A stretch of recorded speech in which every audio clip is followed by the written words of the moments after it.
slišiš besedo viking, verjetno pomisliš na divje bojevnike, ki ropajo in si prisvajajo bogastvo. Kaj pa če ti povem, da je veliko tega, kar vemo o njih, napačno? Ali veš, da so prišli v Ameriko še pred Kolumbom, trgovali vse do Bagdada in pomagali pri oblikovanju nekaterih znanih evropskih mest? V tem videu bomo odkrili presenetljiva dejstva o vikingih, ki lahko spremenijo vse, kar si misli o njih. Preden začnemo, prosim všečkajte in se naročite na ta video. To nam, ustvarjalcem vsebin, veliko pomeni. Hvala in zdaj začnimo. Odkritje Severne Amerike 500 let pred Kolumbom. Stoletja so v šolah učili, da je bil Krištof Kolumb prvi Evropejec, ki je leta 1492 prispel v Ameriko. Vendar pa sodobni dokazi kažejo, da to ni povsem res. Več kot 500 let preden je Kolumb prečkal Atlantski ocean, je ena skupina mornarjev že prispela na obale Severne Amerike. To so bili vikingi iz Skandinavije. Okoli leta 1000 našega štetja je nordijski raziskovalec, znan kot Leif Erikson, odplul iz Grenlandije proti zahodu. Po težkem in nevarnem potovanju čez Severni Atlantik so prispeli v deželo, ki so jo poimenovali Vinland. Po starih pripovedih so jo tako poimenovali zaradi divjih sadežev in jagodičja, ki so jih tam našli. Več stoletij je bila ta zgodba zapisana le v dveh islandskih sagah, sagi o Grenlandcih in sagi o Eriku Rdečem. Ker takrat ni bilo nobenih fizičnih dokazov, so mnogi verjeli, da gre zgolj za legendo. Vse se je spremenilo leta 1960, ko sta norveški raziskovalec Helge Ingstad in arheologinja Einstein Ingstad odkrila ostanke vikinškega naselja Vølands u Meadows na Novi Fundlandiji v Kanadi. Tam so našli temelje 8 stavb, ki so imele enako zasnovo kot vikinška naselja na Grenlandiji. Našli so tudi kovačnico za izdelavo železa, orodja in druge artefakte, ki so bili očitno staronordijskega izvora. Ko so materiale analizirali s radiokarbonskim datiranjem, so ugotovili, da je bilo naselje zgrajeno okoli leta 1000 neganštisto. Točno v obdobju, ki ga opisujejo vikinške sage. To je bilo prvo dokazano evropsko naselje v Severnem Atlantiku. Čeprav je bilo njihovo bivanje očitno le začasno in ni postalo stalna kolonija, je bilo to dovolj, da spremeni naše razumevanje zgodovine. To je pokazalo, da vikingi niso bili le bojevniki in napadalci. Bili so tudi odlični navigatorji, ki so prečkali eno najnevarnejših morij na svetu zgolj svojim znanjem o zvezdah, vetru in tokovih. Medtem ko je večina Evrope skoraj nič vedela o drugi strani Atlantika, so vikingi tja že prispeli, zgradili domove in začeli raziskovati. Zato, ko naslednjič slišiš ime Krištof Kolumb kot prvega Evropejca, ki je prispel v Ameriko, si zapomni, da so 500 leti preden se je on rodil, vikingi že hodili po obalah Severne Amerike. Vikingi so bili obsedeni s čistočo. Ko slišimo besedo viking, pogosto pomislimo na bojevnike z razmršenimi lasmi, umazanimi bradami in telesi prekritimi z blatom po bitki. A vendarle, presenetljivo, dokazi kažejo ravno nasprotno. Pravzaprav, v primerjavi z večino srednjeveške Evrope, so bili vikingi med najčistejšimi in najbolj skrbnimi glede osebne higiene. Na različnih arheoloških izkopavanjih v Skandinaviji, v Britaniji in na Islandiji so v grobovih vikingov večkrat našli kompleti za nego. Sem spadajo glavniki, narejeni iz kosti ali živalskih rogov. Na najdiščih vikingov so odkrili toliko glavnikov, da arheologi verjamejo, da je imel skoraj vsak odrasel viking svoj glavnik. To ni utemeljeno samo na artefaktih, obstajajo tudi pisni zapisi njihovih nasprotnikov. Eden najbolj znanih zapisov prihaja od angleškega meniha Janeza iz Wallingforda iz 13. stoletja. Pritožil se je, da se vikingi v Angliji redno kopajo, vsak dan češejo lase, pogosto menjajo oblačila in so preveč urejeni pri oblačenju. Po njegovih besedah je zaradi njihove čistoče in urejenosti veliko Angležin bolj privlačijo vikingi kot pa domači močki. Imeli so celo poseben dan za kopanje. V stari nordiščini beseda, iz katere izhaja sobota v nekaterih skandinavskih jezikih, pomeni dan pranja ali dan umivanja. To je morda razlog, zakaj številni srednjeveški pisci opisujejo vikinge kot visoke in svetlolase. Vendar pa odkritja sodobne arheologije kažejo drugačno zgodbo. V mnogih pogledih so bili vikingi celo bolj čisti kot večina njihovih sosedov v Evropi. Vikinške ženske so lahko imele lastnino, se ločile in vodile posel. V Skandinaviji v času vikingov so imele ženske večjo stopnjo svobode v primerjavi z večino svojih sodobnic v Evropi. Po starodavnih zakonih iz Norveške, Danske in Islandije so lahko dedovale premoženje, imele v lasti zemljo in vodile posel v svojem imenu. Ena izmed najbolj izjemnih pravic, ki so jih imele, je bila pravica do ločitve.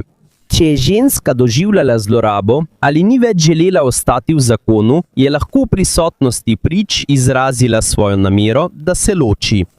Potem je lahko vzela svojo doto nazaj in ponovno zaživela kot neodvisna ženska. V mnogih delih Evrope bo minilo še stoletja, preden bodo ženske dobile takšno pravico. Njihov položaj je viden tudi v eni preprosti stvari – ključih.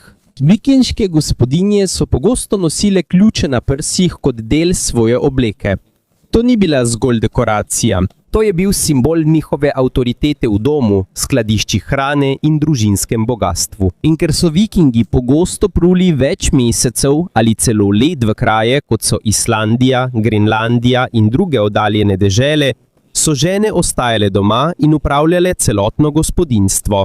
Obstajajo tudi dokazi, ki kažejo, da so imele nekatere ženske lahko vlogo v bojevanju. Eden najbolj znanih primerov je grob bojevnika Birka na Švedskem. Več kot stoletje so verjeli, da je to grob moškega bojevnika, zaradi številnih orožij in vojaške opreme, ki so jih tam našli. Vendar je leta 2017 analiza DNK pokazala, da je bila oseba pokopana v grobu biološko ženska. Čeprav zgodovinarji še vedno razpravljajo o tem, ali je bila dejansko bojevnica ali le visoko rangirana voditeljica, pokaže, da so bile ženske povezane z vojaško močjo v vikinški družbi. V času, ko je večina Evrope omejevala vlogo žensk, so jim vikingi podeljevali pravice, ki so bile redko videne v srednjem veku. Bluetooth je poimenovan po vikinškem kralju. Vsak dan uporabljamo Bluetooth za povezovanje naših mobilnih telefonov, slušalk, zvočnikov, avtomobilov in drugih naprav. Vendar le malo ljudi ve, da ime Bluetooth izvira od pravega vikinškega kralja, ki je živel pred več kot 1000 leti. Njegovo ime je bilo Harald Gormson, kralj Danske v 10. stoletju. Bolj znan je bil po svojem vzdevku Harald Bluetooth. Po mnenju zgodovinarjev je ta vzdevek morda izviral iz enega njegovega zoba, ki je bil črn ali modrikasto črn zaradi gnilobe ali poškodbe. Vendar njegov zob ni razlog, zakaj je postal znan v zgodovini. Harald Bluetooth je znan kot kralj, ki je združil različna plemena in kraljestva Danske ter pomagal širiti krščanstvo v regiji.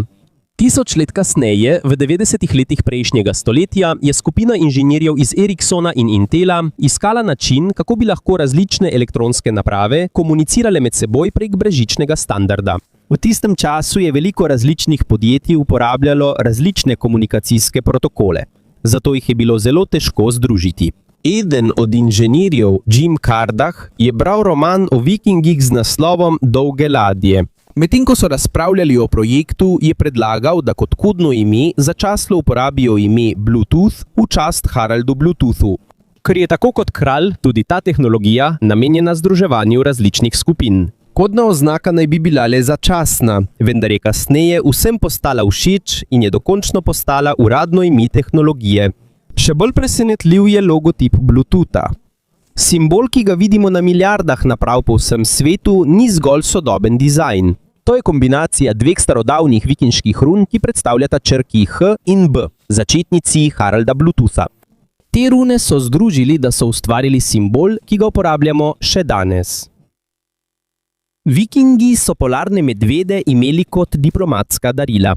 V vikinškem svetu redka žival ni bila le hišni ljubljenček, ampak simbol moči, bogastva in prestiža. Nič ni bilo dragocenejše od polarnega medveda. Ko so vikingi okoli leta 985 našega štetja kolonizirali Grenlandijo, so dobili neposreden dostop do Arktike. Tam so lovili mlade polarne medvede, ki so jih kasneje kot darila za mogočne vladarje pripeljali v Evropo. Predstavljaj si, kako težaven je bil ta postopek. Najprej si moral ujeti divjo žival v ledenem okolju Grenlandije. Nato si ga moral živega naložiti na leseno ladjo in ga prepeljati več kot 1000 milj čez ene najnevarnejših morij na svetu.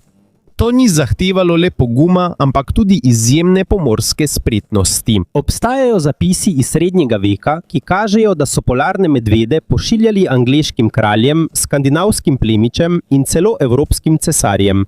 Toda čeprav je polarni medved pomemben, je včasih še bolj dragocena ptica.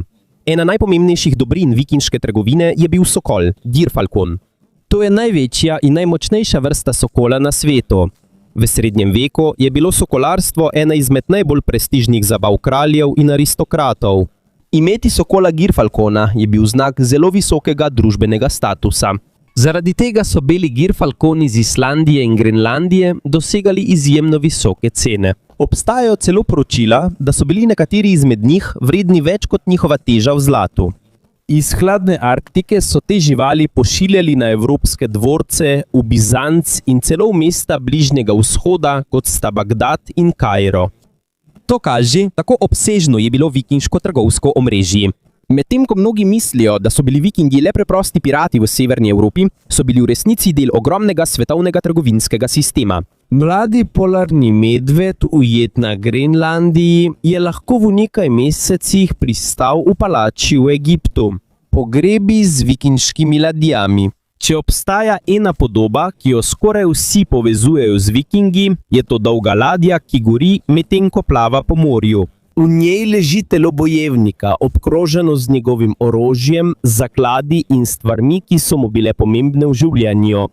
To pogosto vidimo v filmih in serijah, zato veliko ljudi misli, da gre le za legendo ali izmišljotino Hollywooda. A presenetljivo je, da za to podobo stoji resnica. Verjamejo, da bodo umrli nadaljevali življenje v inostranstvu, zato je zelo pomembno, da jih pripravijo na to potovanje. In ker je bila ladja najpomembnejši del njihovega življenja kot mornarji in popotniki, je postala tudi središče njihovih pogrebnih obredov. Eden najpomembnejših opisov vikinškega pogreba izvira od arabskega diplomata Ahmada ibn Fadlana. Leta 921 našega štetja je srečal vikinge, Ruse ob reki Volgi na območju današnje Rusije. Bil je priča pogrebu visoko rangiranega voditelja in zapisal je vsako podrobnost. Po njegovem pripovedovanju so truplo voditelja položili na ladjo, ki so jo nato povlekli na kopno. Oblekli so ga v draga oblačila in ga obkrožili z meči, ščiti, hrano, pijačo in raznimi zakladi. Več dni so izvajali rituale kot pripravo na njegovo potovanje v inostranstvo. Nato so zažgali celo ladjo skupaj z vsem, kar je bilo v njej. Vendar je pomembno vedeti, da niso vsi vikinški pogrebi potekali tako. Pravzaprav je bilo pogostejše pokopavanje v ladji, kot pa njeno sežiganje na morju. Veliko vikingov so pokopali v notranjosti ladje in so jo nato prekrili z zemljo, da so ustvarili velik grobni nasip. Eden najbolj znanih primerov tega je ladijski grob iz Oseberga na Norveškem. Ko so to izkopali arheologi, so našli čudovito vikinško ladjo, ki je bila skoraj popolnoma ohranjena tudi po več kot 1000 letih. V njej sta bili dve ženski, kočije, postelje, gospodinjski pripomočki, dragocene tkanine in ostanki številnih živali, vključno s konji in psi. Še en osupljiv primer je gokstadski ladijski grob. Tukaj so našli posmrtne ostanke visoko rangiranega moškega. Z njim so bili velika ladja in živali, za katere so verjeli, da ga bodo spremljale v inostranstvo. To kaže, kako pomembna je bila za vikinge njihova vera v življenje po smrti. Vikingi so prišli do Bagdada in islamskega sveta. Niso vsi vikingi gledali proti zahodu.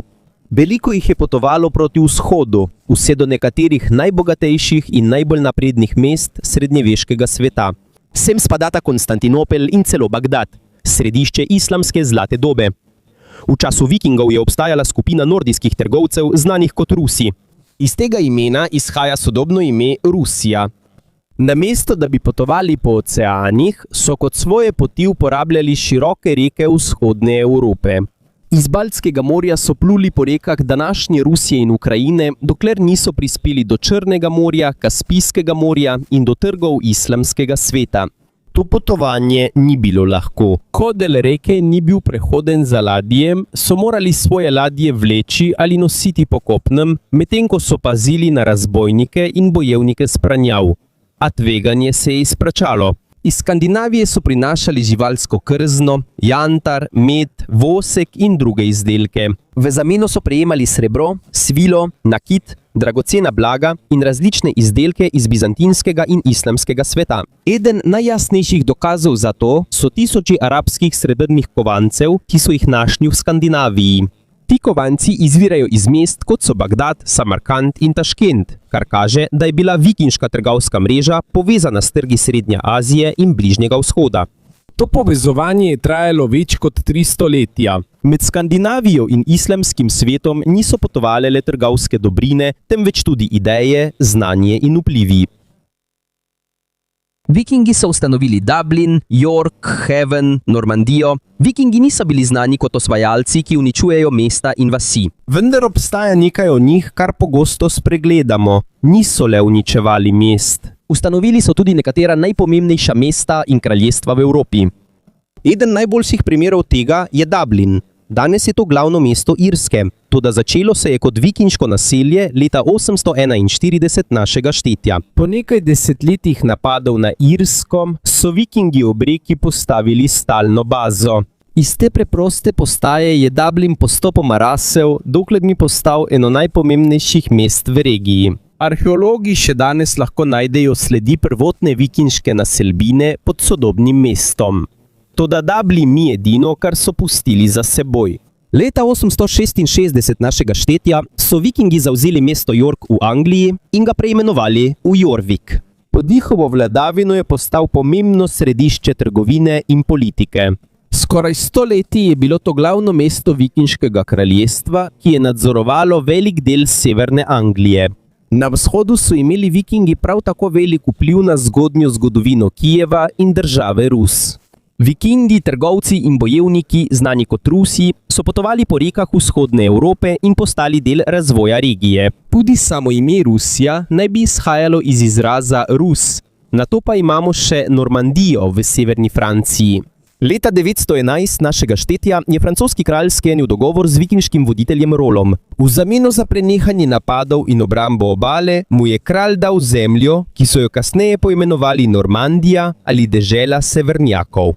Sčasoma so Normani postali zelo mogočni in leta 1066 je Rolov potomec William Osvajalec odplul v Anglijo ter zmagal v bitki pri Hastingsu. Ta zmaga je za vedno spremenila zgodovino, zakonodajo in kulturo Anglije.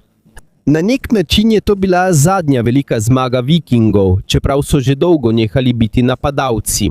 Nekatera najbolj znana mesta in kraljestva v Evropi še vedno nosijo sledi njihovega vpliva. Njihova zapuščina ni vidna le v bitkah, temveč tudi v mestih, ki se še danes razvijajo. Več stoletij so bili vikingi znani kot divji bojevniki, ki so vnašali strah v različne dele Evrope. Toda, kot smo videli na tem seznamu, je njihova zgodba veliko bolj zapletena, kot jo običajno prikazujejo filmi in legende. Bili so raziskovalci, ki so prispeli v Severno Ameriko še pred Kolumbom. Trgovci, ki so potovali vse do Bagdada in Konstantinopla, ustanovitelji mest, ki obstajajo še danes, ter mornarji, ki so uporabljali izjemne načine plovbe, da so dosegli kraje, ki so bili v njihovem času skoraj nedosegljivi. Zato, ko naslednjič slišiš besedo viking, ne pomisli samo na bojevnike s sekirami in dolgimi ladjami. Pomislite tudi na civilizacijo, ki je potovala dlje, videla več sveta in pustila globljo sled v zgodovini, kot si večina predstavlja.